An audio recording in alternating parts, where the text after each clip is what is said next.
오늘의 사연 시작합니다.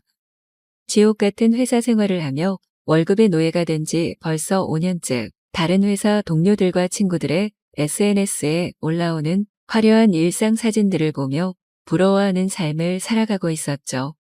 지방에서 취직을 위해 서울로 올라온 저로서는 의식주종, 그러니까 살아가는 집 문제에 많은 돈이 나가다 보니 그런 삶을 살아가지 못했고 점점 더 어두워져 가고 있었습니다. 그런 저에게도 해가 떠오르는 날이 왔어요. 안 먹고 안 쓰며 악착같이 한 푼, 두 푼 모아 드디어 6평 낡은 원룸을 탈출하게 되었던 것이죠. 그렇다고 강남의 화려한 아파트로 이사 가는 건 아니지만 저에게는 역세권 신축 투룸 빌라라는 단어만으로도 느끼는 행복이 너무 커서 어느 누구도 부럽지 않게 되었죠. 집 계약을 하고 이삿날까지 한 달이 넘게 남았을 때였지만 집을 어떻게 꾸밀까, 어떤 가구를 살까 계속 고민하며 이삿날을 기다리는 하루하루가 제 삶의 활력소가 되었어요. 드디어 이삿날, 집을 구하는데 전 재산을 쏟아부은지라 저는 작다면 작고 크다면 큰 이사 비용마저 아끼기 위해 포장과 해체는 직접 하고 운송만 해주는 반포장 이사를 택했는데요. 돈을 아끼기 위해 택한 방법이지만 막상 해보니 그렇게 후회스러울 수가 없었습니다. 8월의 무더운 여름날 여자 혼자 집 밖에서부터 집 안까지 수많은 박스를 나른다는 게 보통 일이 아니었어요.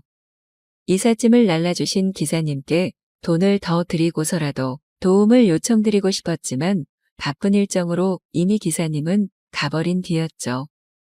혼자 땀을 뻘뻘 흘리며 짐을 집까지 나르던 중에 그 남자를 처음 만났어요. 1층 엘리베이터 앞에서 올라가려고 기다리는데 마침 제 또래로 보이는 남자가 한 명 내렸어요. 그 남자는 엘리베이터에서 내리고 나가려다가 짐 나르는 저를 잠시 지켜보며 우물쭈물하고 있더군요.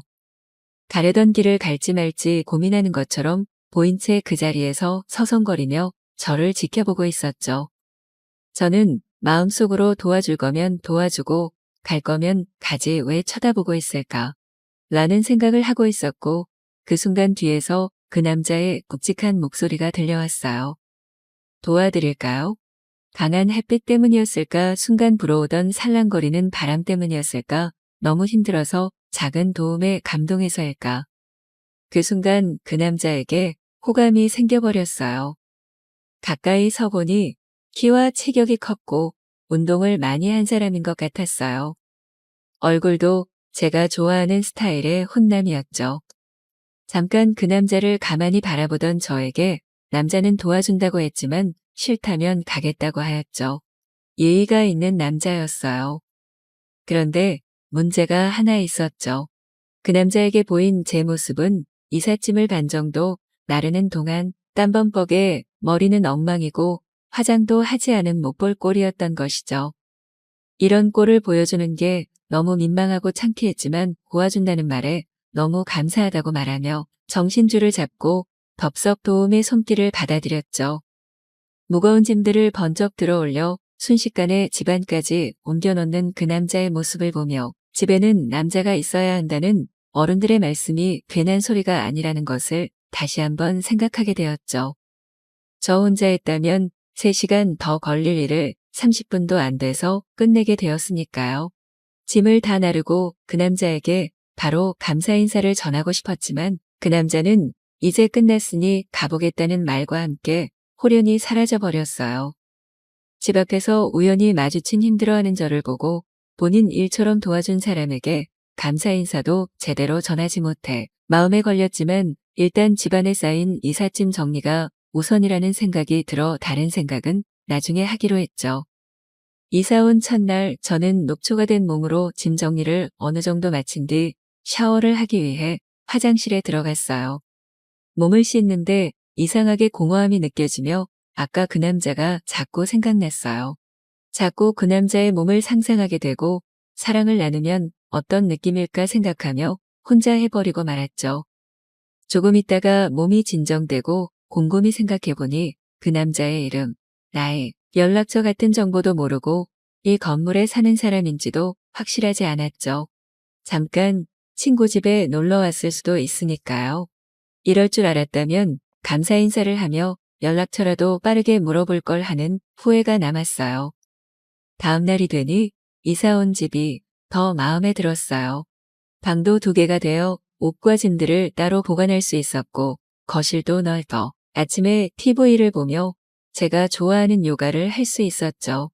햇볕과 바람이 잘 들어서 여름에는 시원하고 겨울에는 따뜻하게 보낼 수 있을 것 같았어요. 하지만 장점만 많은 줄 알았던 이 집에 한 가지 단점이 생겼어요. 매일 밤 10시쯤만 되면 어디선가 반복적으로 무엇을 찢는 소리가 들렸죠. 마치 커플이 사랑을 나눌 때 나는 소리처럼요. 혹시 위층에 신혼부부가 사는 게 아닐까? 저녁만 되면 운동을 하는 사람이 있나 드럼을 연주하는 사람이 사는 걸까? 다양한 추측을 하며 며칠을 견뎠지만 어느 순간 반복되는 그 소리에 일상이 방해되고 있었죠.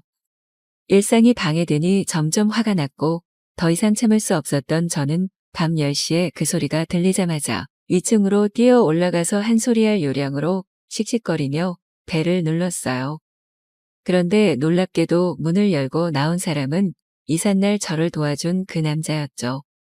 그 남자는 저에게 아는 척을 하며 무슨 일이시냐고 물었지만 저는 너무 당황해서 찾아온 진짜 이유를 말하지 못하고 아래층에 살고 있는데 층수를 착각해서 벨을 눌렀다는 말과 함께 죄송하다는 말을 남기고 집으로 왔어요. 층간소음을 해결하러 갔더니 저의 상상을 자극하고 지난 아쉬움을 남겼던 바로 그 남자가 살고 있는 아이러니한 상황이었죠. 그 후로 며칠은 그 남자를 생각하며 참았어요. 하지만 아무리 참아보아도 일상생활이 힘들어져 결국 저는 다시 위층으로 올라갔어요. 역시나 그 남자가 나와 벨을 또 잘못 누르셨냐고 생글생글 웃으면서 말하는 바람에 순간 다시 아무 말도 못하고 집으로 돌아올 뻔했지만 저는 층간소음에 대해 설명했어요. 매일 밤 10시쯤 콩콩거리는 소리가 계속 들리는데 혹시 아는 게 없는지 물어보니 갑자기 놀라며 설명을 해주었죠. 아마 매일 밤 10시쯤 홈 트레이닝을 한다고 전자 줄넘기를 하는데 그게 원인인 것 같다고 말했죠. 매트를 깔고 운동해서 소리가 날 줄 몰랐다며 정말 미안하다고 계속 사과를 했어요. 진심으로 고개 숙여 사과까지 하고 앞으로 다시는 그 운동을 하지 않겠다고 하니 저는 금세 화가 풀리고 오히려 그렇게 미안해하는 남자의 모습에 내가 너무 심했나 하는 생각이 들었어요. 어쨌든 문제가 해결됐으니 집으로 다시 돌아가는데 처음 이삿날과 같이 지난 아쉬움이 남았어요. 이대로 돌아가면 후회를 할 것 같았죠. 저는 용기를 내기로 했어요. 남자의 집 앞으로 다시 가서 불러냈고 이렇게 위아래로 사는 것도 인연인데 친구로 지내자며 연락처를 물어봤어요. 남자는 거부감 없이 연락처를 주었고 그렇게 우리 인연이 시작되었죠. 그 남자와 계속 연락을 하며 저는 더 빠져들고 말았죠. 대화가 정말 잘 통했고 유머 감각과 위트까지 갖춘 남자였어요.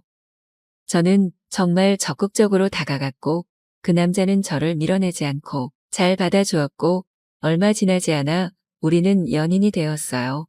연인이 된 후로는 집이 가까워 급속도로 가까워지기 시작했죠.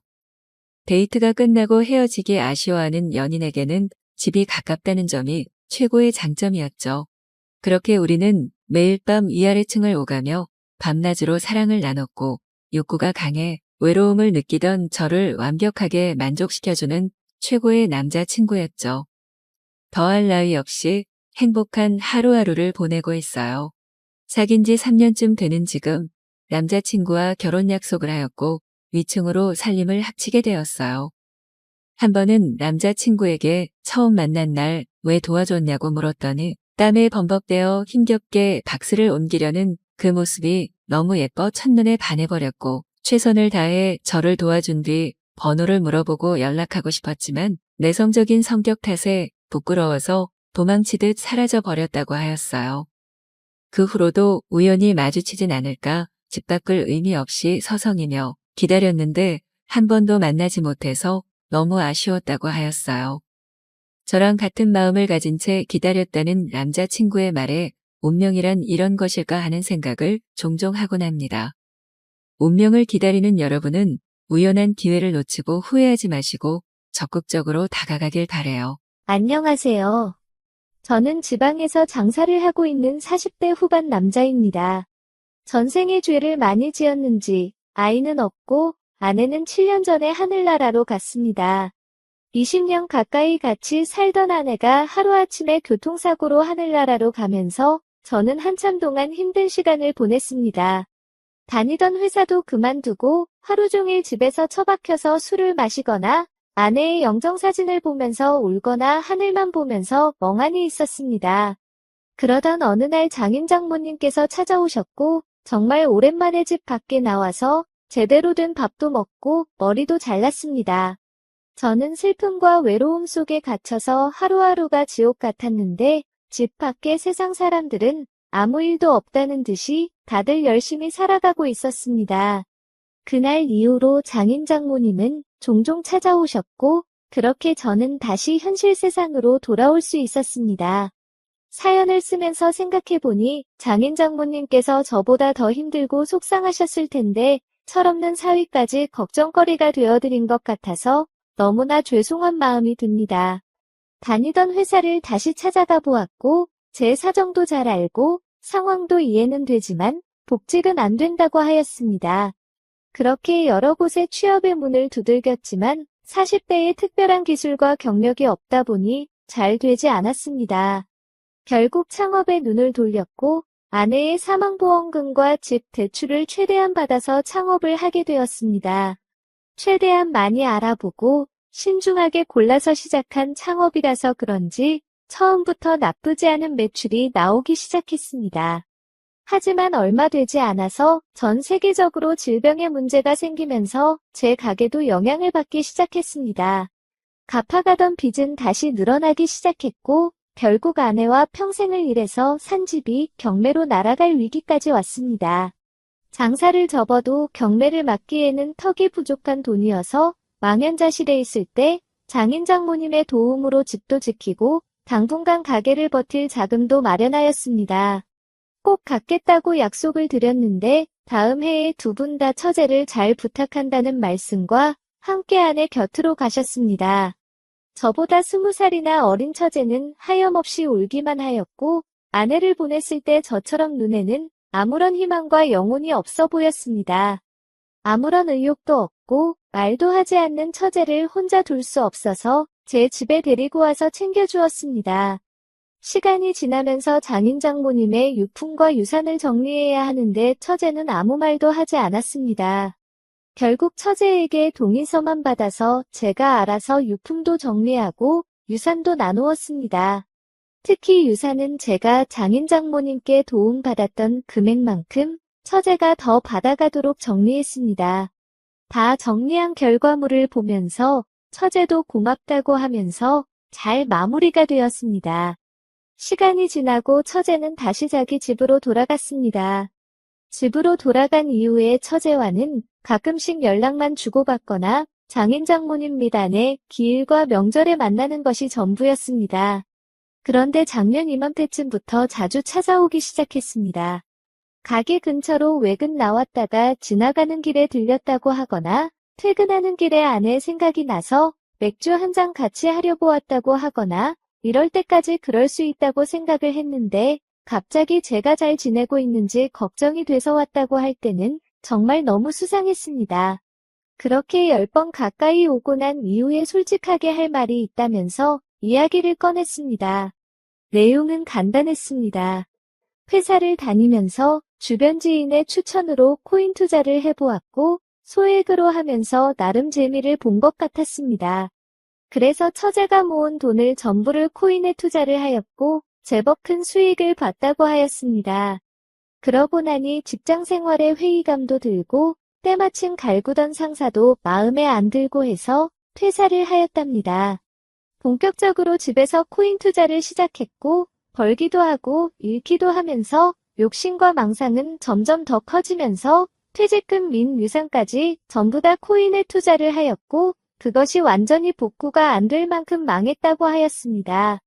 그런데 살던 집에 월세 및 공과금도 내야 하고 먹고 쓸 생활비는 있어야 하니 마이너스 통장도 만들고 긴급 생활비 대출도 썼는데 버는 수입은 없고 코인은 계속 적자를 내고 빚은 계속 늘면서 원룸에 나와서 현재 친구네 집에서 신세를 지고 있다고 하였습니다. 그런데 당분간만 지내다 간다던 처제가 몇 개월이 지나도 안 나가고 월세 및 생활비를 내는 것도 아니다 보니 친구도 지쳤는지 이런저런 이유와 핑계를 대면서 처제 보고 나가달라고 했답니다. 그런데 이미 처제 친구들 사이에서도 소문이 쫙 나서 처제를 받아주는 친구도 없고 어디 갈 곳도 갈 돈도 없다 보니 저한테 찾아온 것이었습니다. 아내가 있었으면 처제의 등짝부터 때리면서 엄청나게 잔소리를 했겠지만 오죽하면 저한테 찾아왔을까 싶어서 아무 잔소리 없이 그날 바로 처제 친구네 집에 가서 그동안 고마웠다고 하면서 선물을 주고 처제의 짐을 챙겨서 나왔습니다. 그리고 장인 장모님께 받았던 고마움이 있었기에 1초의 고민도 없이 처제의 대출을 다 갚아주었습니다. 당분간 쉬면서 일자리도 알아보고 돈은 다시 벌면 된다고 하였습니다. 처제도 알았다면서 열심히 살겠다고 저와 약속을 하였습니다. 하지만 처제는 조금만 다니고 그만두는 것을 반복하였고 이미 큰 돈을 쉽게 버는 것에 취해 있어서 그런지 성실하게 회사 다니는 삶을 적응하지 못했습니다. 결국 돈이 어디서 난 건지 다시 집에서 코인 투자를 하기 시작했고 역시나 그 투자의 결과는 손해와 또 다른 빚으로 끝이 났습니다. 처제는 매일같이 술을 마셨고 처음에는 혼자 방에서 스스로는 자책을 하더니 나중에는 저에게 화를 내기 시작했습니다. 빚을 안 갚아준다며 화를 내고 장인 장모님 유산을 제가 공평하게 나누지 않고 처제 몰래 다 빼돌려갔다는 억지를 부리면서 자기 인생이 망했다며 경찰에 신고도 하고 큰 소리로 울면서 말도 안 되는 거짓말을 해가면서 사람의 피를 말립니다. 이제는 아파트 단지 안에만 들어서면 동네 사람들이 저만 쳐다보고 뒤에서 수군거리는 것 같아서 일부러 밤늦게 퇴근하고 새벽 일찍 출근합니다. 장사하는 입장에서 소문과 평판은 곧 매출과 이익에 영향을 주기에 혹시라도 처제의 거짓말과 억지가 사실인 것처럼 소문이 날까봐 매일 걱정이 됩니다.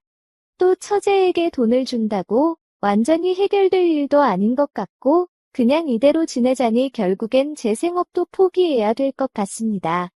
그래서 처제를 내쫓고 아무도 모르는 곳으로 이사까지 고민해 보았습니다.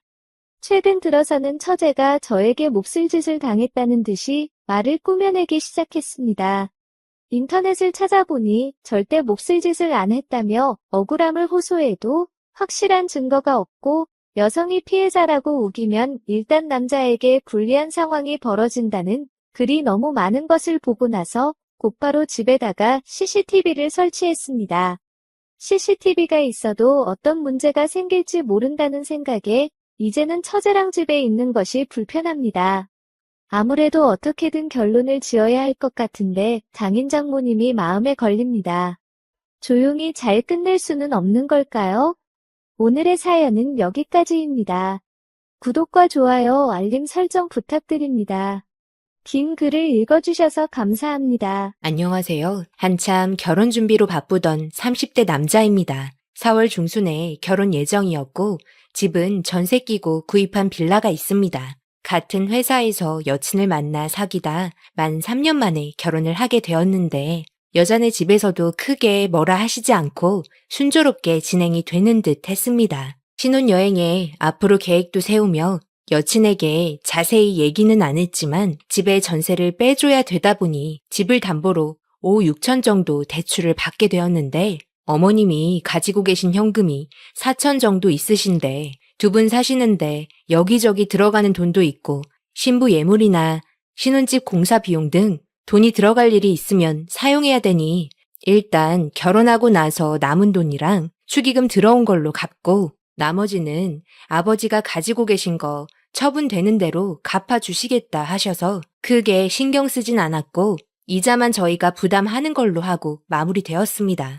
신혼집 공사 문제로 여자친구는 신혼집인데 전체적인 인테리어 공사를 원해서 인테리어 업자에게 여자친구가 원하는 대로 견적 의뢰하니 약 2천 가까이 나오더군요. 부모님도 아예 공사를 해주지 않으신다는 건 아니고 욕실, 도배, 샤시, 주방 리폼 정도는 생각하셨습니다.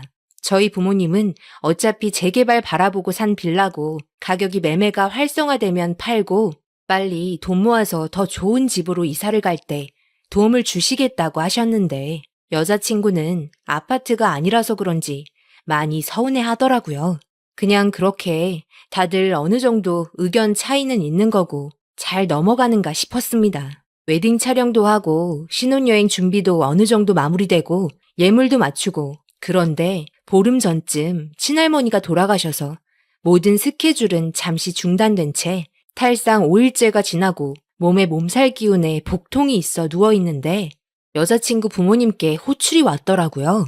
그래서 여자친구한테 지금 몸이 너무 안 좋으니 하루 이틀 후에 찾아뵈면 안 되겠느냐 물었지만 무슨 큰일이 난 것 같은 분위기라 아픈 몸을 이끌고 여자친구 집에 도착하였는데 어머님 아버님 두 분 모두 저를 죄 지은 사람 보듯이 쳐다보시더니 신혼집에 대출은 무슨 말이냐? 부터 시작하시더니 이제 시작하는 자식들한테 빚지고 시작하게 하는 부모가 어디 있냐? 대출 받은 거 보면 너희 집에도 빚이 엄청나게 많이 있는 거 아니냐? 라면서 의심이 끝도 없이 늘어나는데 그러면서 대출 받은 금액은 얼마냐? 너희 집 빚이 있는지 등기부등본 좀 띄워와 봐라. 그리고 결혼 예물 다이아에 진주 세트도 빚으로 한 거냐? 라고 말씀까지 하시는데 할 말이 없더라고요. 저희 매형이랑 누나가 보석 쪽 매장을 하고 계셔서 700~800만 원 정도에 한 것 같네요. 여자친구는 소파에서 팔짱 끼고 아무 말 없이 앉아 있으면서 저를 째려보고 있더라고요. 그래서 제가 억울하기도 하고 그래서 그럼 원하시는 대로 띄워다 드릴 테니 오해 풀으셨으면 좋겠습니다. 하고 나왔습니다. 여자친구 바로 따라오더니 왜 결혼 날짜 잡을 때까지 그런 대출을 받은 걸 얘기 안 했어? 결혼하기 전에 이런 일이 생기는데 내가 널 믿을 수 있겠니? 내가 너네 부모님을 어떻게 믿냐? 라는 말을 하더라고요. 여자친구 말에 정말 실망스럽고 어이없었습니다. 3년 동안 만나오면서 나에 대한 믿음이 이 정도밖에 안 되고 나를 믿지 못해서 이런 식으로 대하는 건지 정말 기분이 안 좋더군요. 그래서 제가 그랬죠. 모든 부분에 있어서 설명을 해줄 수 있고 또한 우리 결혼 생활하는 부분에 있어서 너한테 피해주는 일 없게 할 텐데 나를 너무 못 믿는 거 아니야? 우리 3년 동안 만나오면서 그동안 나를 봐왔을 텐데 아직도 나에 대해 신용이 없는 거야? 우리 집을 어떻게 봐왔으면 이렇게 나와 우리 부모님한테 함부로 말할 수 있는 거야? 원하는 건 다 보여줄 수 있지만 나도 이런 상황에서 좀 서운한 부분이 있네. 오늘은 내가 너무 몸이 안 좋으니까 나중에 다시 이야기하자. 라고 말하고 헤어졌습니다. 그리고 다음날 배가 너무 아파 병원으로 실려가게 되었고 CT 촬영 결과 장폐색증이란 진단과 바로 수술에 들어가야 된다는 말에 수술을 하고 병실에 누워있는데 그 다음날 아버님한테 걸려온 전화에 장인어른 되실 분이 인연이 아닌 것 같다고 파혼을 얘기하시더랍니다. 아버님도 그 대출 문제는 간단히 들으셔서 저희 집 등본부터 통장 사본까지 모두 보여주겠다 말을 했는데도 파혼을 얘기하시는 거 보고 저희 아버지는 아픈 아이 두고 그러시지 말고 몸이나 추스리면 얘기합시다 라고 말했지만 거절하시더군요. 바로 여자친구한테 전화했고 내가 지금 병원에 있어서 수술하고 누워있는 중이라 너가 원하는 답을 주려면 시간을 좀 달라고 말했는데 여자친구는 지금 병원에 누워있는 것도 시간을 벌려고 쇼하는 거 아니야? 우리 아빠가 말하고 나서 바로 병원 가서 수술한 거잖아. 이게 말이 돼? 완전 사기 결혼 같은데?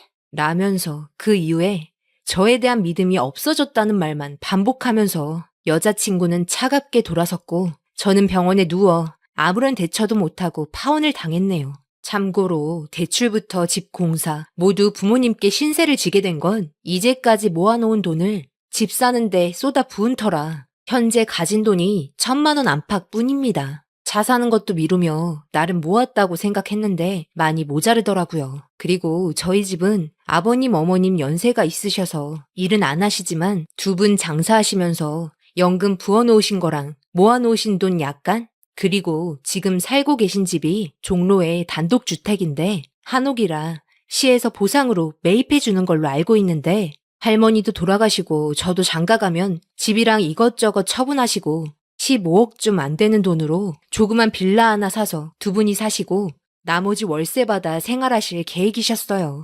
노후는 두 분이 알아서 준비해 놓으신 편이고 오히려 집 팔고 저희 이사 갈 때 모자르는 거 좀 보태주실 생각이셨습니다. 여자친구 집은 아버님이 예전에 사기 맞으셔서 재산 다 날리시고 공사 일까지 하시며 벌어서 사놓은 빌라가 전부이고 지금 하시는 일도 시에서 운영하는 건물 관리해 주시며 한 달에 얼마 안 되는 월급으로 두 분이 생활하시고 계시는 상황이며 아들은 없으시고 딸만 둘입니다. 아무래도 몇 년 후부터는 어느 정도 도움을 드려야 될 것 같은 상황이었죠. 저희 아버님은 저희 집 등본부터 모든 통장 사본, 주식, 서산의 만평 땅 문서, 전 재산 내역을 모두 만들어 놓으셨더라고요. 땅도 팔고 정 힘들면 아파트 이사 가게끔 도와주려고 했는데 상황이 이렇게 되어버렸다면서 몸 추스리면 가져가서 저 억울한 거나 풀고 오라 하는데 사실은 아버지가 앞에서 힘든 내색은 못하시고 끙끙 앓으신 것 같더라고요. 그런데 퀵 하나가 와서 받아서 봤더니 제가 줬던 물건들이 들어있더라고요. 집에 컴퓨터 고장났다길래 쓰던 노트북, 결혼할 때까지 쓰라고 줬던 거랑 버버리 가방이랑 커플링, 목걸이, 발찌에 옷들은 다 어디 갔는지 모르지만 연락은 받지도 않고 뭔가 대화를 해봤으면 하는데 카카오톡, 문자 아무런 답도 없더니 퀵으로 보낸 물건에 쪽지 하나가 있더군요. 나는 이 결혼 너무 싫고 지금 있는 빌라에도 들어가기 싫다. 나는 아파트가 좋지. 그런 구질구질한 곳에서 인테리어 조금 바꿔서 신혼집으로 시작하기 싫다. 읽고 있는 내내 이게 뭔가 싶고 그전부터 아파트에 살고 싶다는 얘기도 했었고 현재 신혼집을 마음에 안 들어 하는 것도 있었지만 이렇게 싫어할 줄 몰랐네요. 결국 제 생각에는 아파트에 들어가기 싫어서 꾸민 계획 같다고 생각만 들더군요. 그리고 예전에 아버님이 사기당하시고 방 2개짜리 월세에서 생활을 했던 터라 집에 대한 욕심이 좀 있었던 것도 알고 있었지만 그런데 그렇게 중요한 문제를 얘기 안 했다는 게 가장 큰 것 같았네요. 더 이상은 대화 자체를 피하고 있어서 더 이상 자세히는 물어볼 수 없었고 저를 믿을 수 없다고 하네요. 제가 지금 몸이 안 좋은 상태인데 지금 당장 이렇게까지 해야 되냐는 말에도 넌 자기 잘못은 모르고 남 탓만 한다는 말뿐입니다. 그리고 대출 받은 돈은 지금 당장이라도 갚을 수는 있어요. 제가 가지고 있는 돈이랑 어머님 가지고 계신 돈 하면 얼추 되는데 제가 가지고 있는 돈은 이제 결혼하면 오래된 차를 바꿀 생각이었고 어머님이 가지고 계신 건 예물이랑 꾸민비도 있고 돈이 들어갈 것 같으니 일단 결혼하고 나서 남은 돈이랑 부주금 1, 2천 정도는 나올 테니 그 돈이랑 해서 바로 갚을 생각이셨고요. 그리고 예단 예물 줄여서 갚으라고 하셨는데 저희 여자 쪽에 예단 500 받기로 한 거 말고 저희 부모님 옷 한 벌도 안 받으시겠다고 사양하셨어요. 여자 예물 700 정도에 화장품, 한복, 정장, 지갑, 가방, 금놀이개, 쌍가락지 준비하셨고요. 제가 받기로 한 건 그냥 현금으로 500 주신다고 하시더라고요. 한복, 정장, 시계, 반지 하라고. 그 외에는 저희 살림만 딱 하기로 했습니다. 신부한테 주는 건 저희가 어느 정도 생략하려 했는데 어머님이 부모 없는 결혼하는 것도 아니고 본인이 능력되는 만큼은 해주시겠다고 하셨으면서 예물할 때는 여자 것만 다 골라놓고 저한테는 처가에서 반지 해주시겠다 얘기도 없으셨고 그냥 네 건 생략하라고 하셨고요. 어찌됐던 내 능력이 좀 더 좋았으면 이런 일도 없었겠지만 이런 일들을 세세하게 앞으로의 계획을 설명하지 않은 제 탓이겠죠. 뭐 일단 지금은 퇴원도 했고 몸 추스리고 부모님이랑 얘기도 많이 했는데 제 마음도 술이라도 먹었으면 전화를 해서 뭐라 했을지 모르지만 병원에서 열을 입원해 있으면서 술은커녕 꼼짝도 못하고 생각 정리했더니 남들이 참 쿨하다고 할 정도로 마음 정리가 어느 정도 되더라고요. 그래서 아버지께서 주신 전 재산 내역을 여자친구한테 퀵으로 보냈죠. 그리고 저도 똑같이 한마디를 쪽지에 적어서 보냈습니다. 아버지께서 재산 처분하고 아파트 해주신다고 했었대. 그런데 이렇게 됐네. 내가 보낸 재산 내역은 너희 가족이 오해한 부분이 많아서 그 오해라도 풀려고 보냈다. 다른 좋은 남자 만나서 잘 살아라. 라고 보냈네요. 그리고 얼마 있다 퀵을 받았는지 저한테 전화 한 통이 오더군요. 당연히 여자친구였습니다. 그래서 받았죠. 여자친구 하는 말이 잘 지냈어? 내가 요즘 바빠서 연락을 잘 못했지. 미안해. 내가 아빠랑 이야기해봤는데 우리가 많이 오해한 것 같네. 우리 아빠도 많이 오해한 것 같다면서 사과한다며 술 한잔 하자는데 어때? 괜찮아? 나도 미안해. 진작에 말해줬으면 이런 상황이 생기지도 않았잖아. 우리가 몰라서 그랬지 뭐. 근데 있잖아. 재산은 결혼하면 바로 처분해서 아파트 해주시는 거래? 그럼 거기 재개발 빌라 안 들어가도 되는 거야? 라고 말하면서 혼자 김칫국 마시고 있더라고요. 저는 벌써 마음도 다 접고 모든 걸 정리한 상태인데요. 그래서 제가 그랬죠. 그럼 재개발 지역에 있는 빌라는 안 들어가고 아파트에 들어갈 거야. 라고 말하니 여자친구 좋다면서 그래? 그럼 어디 쪽으로 알아보지? 너무 기대된다. 신혼 첫 집인데 좋은 데서 시작하면 되잖아. 라고 말하길래 제가 그랬죠. 근데 너랑은 안 들어갈 거야. 착하고 현명하고 똑똑한 다른 여자 만나서 들어갈 거지. 너처럼 덜 떨어지고 생각 없는 여자랑은 들어갈 생각 전혀 없다. 내가 너랑 결혼해서 남은 인생 너네 식구들 먹여 살리느라 등골이 휜 게 뻔히 보이는데 내가 왜 너랑 결혼하겠니? 그러니 지금 생각하고 있는 네 상상 속에 있는 거 깨버리고 현실로 돌아와라. 그리고 고맙다. 너의 인간성과 네 부모의 인간성을 보여줘서 하늘이 나를 도운 것 같다. 라고 말하고 끊었습니다. 그러자 전화 빗발치고 톡으로 다시 생각해보라는 문자 계속 오고 계속 매달리더라고요. 그래서 차단하고 스팸 번호로 등록했습니다. 정말 10길 물속은 알아도 한 길 사람 속은 모른다는 말이 여기서 쓰이게 되네요. 파혼해준 여자친구한테 고맙다고 해야 하나요? 헬게이트 입구까지 갔다가 빠져나왔네요. 정말 하늘이 도운 것 같습니다. 긴 글 읽어주셔서 감사합니다.